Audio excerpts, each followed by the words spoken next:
Assalamualaikum warahmatullahi wabarakatuh. Bagaimana kabar sahabat semua? Kami berharap kalian dalam keadaan yang sehat, bahagia, dan tentu saja menjadi siswa yang ceria.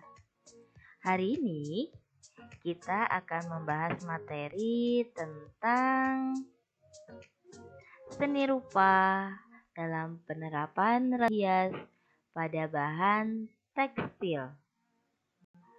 Tanpa perlu berlama-lama, kita langsung menuju materi pembahasan.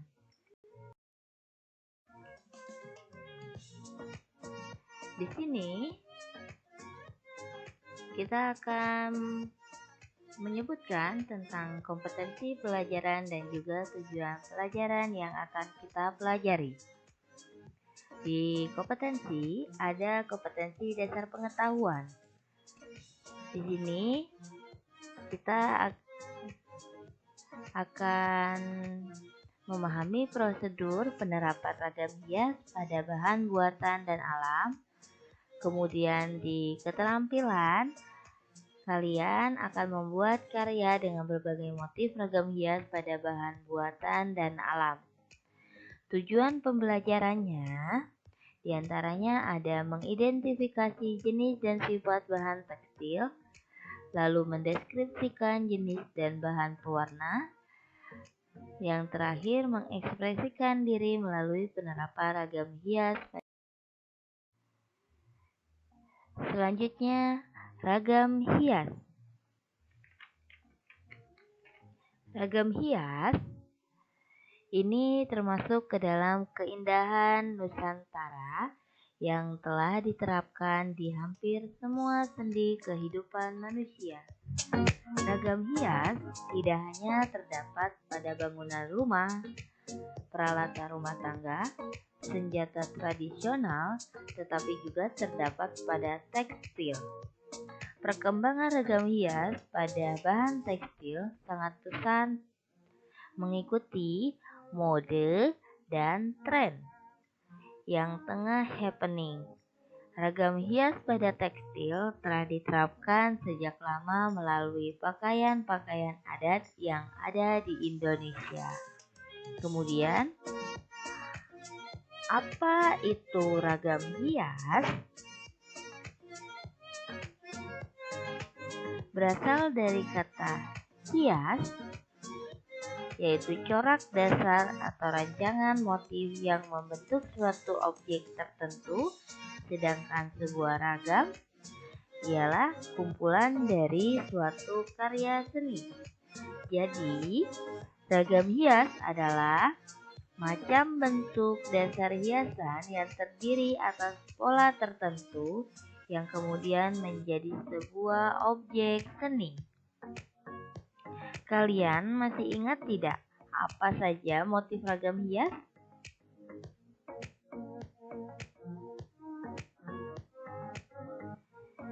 Nih, motif ragam hias akan kami sebutkan kembali.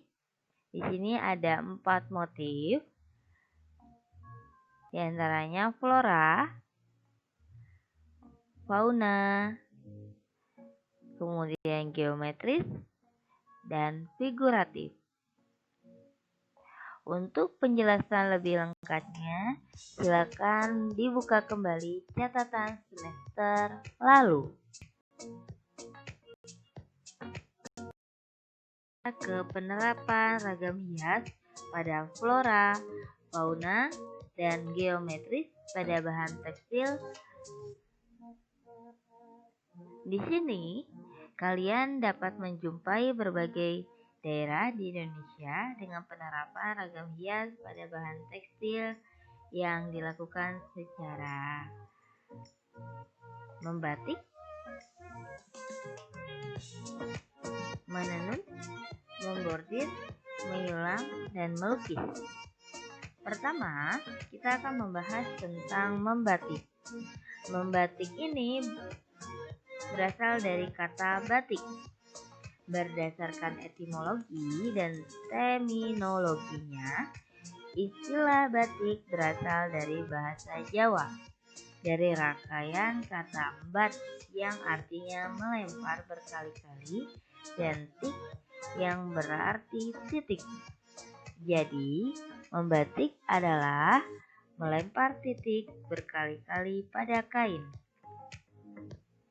Sedangkan untuk pengertiannya, menurut Kamus Besar Bahasa Indonesia tahun 2007, batik adalah kain bergambar yang dibuat secara khusus dengan menuliskan atau menerapkan malam atau lilin pada kain. Kemudian pengolahannya diproses dengan cara tertentu.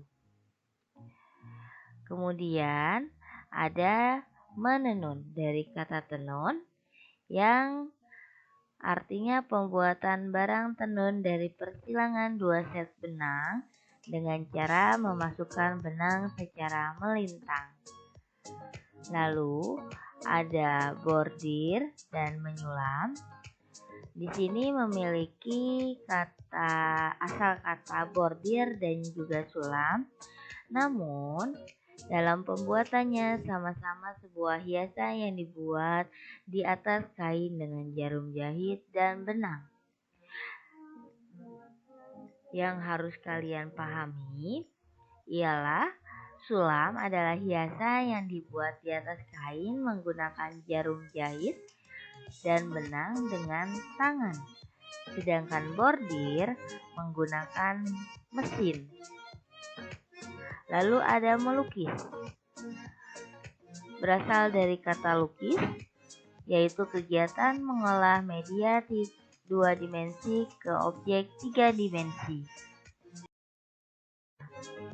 Di sini kita masuk ke jenis tekstil yang dapat diketahui dari perbedaan sifat bahan tekstil.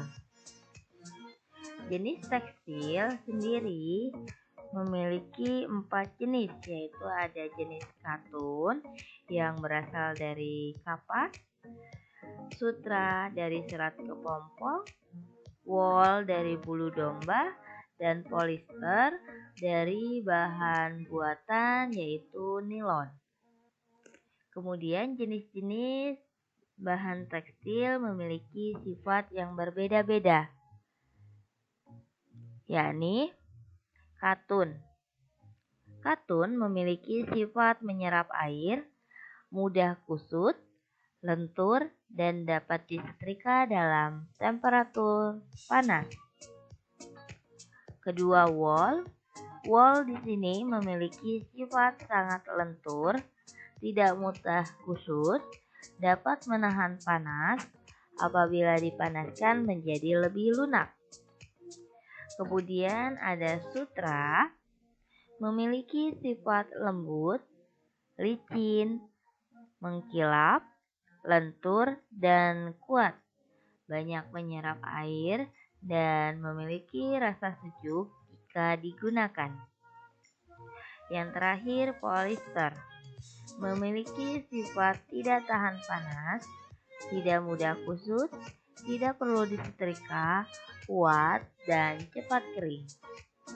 Lalu untuk jenis dan bahan pewarna tekstil sendiri itu dibedakan menjadi 2 macam, yaitu pewarna alami yang berasal dari akar-akaran, buah, daun, dan pewarna buatan.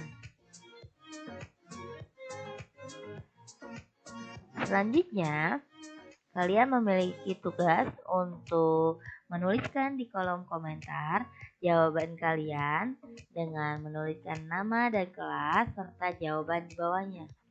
Pertanyaan pertama yaitu jelaskan 3 teknik penerapan ragam hias di atas bahan tekstil. Lalu yang kedua, jelaskan 3 manfaat penerapan ragam hias di atas bahan tekstil. Demikian materi yang dapat kami sampaikan hari ini. Kurang lebihnya mohon maaf. Kita akan bertemu kembali di materi selanjutnya dalam kesempatan yang lain. Terima kasih telah menyaksikan hingga akhir. Wassalamualaikum warahmatullahi wabarakatuh.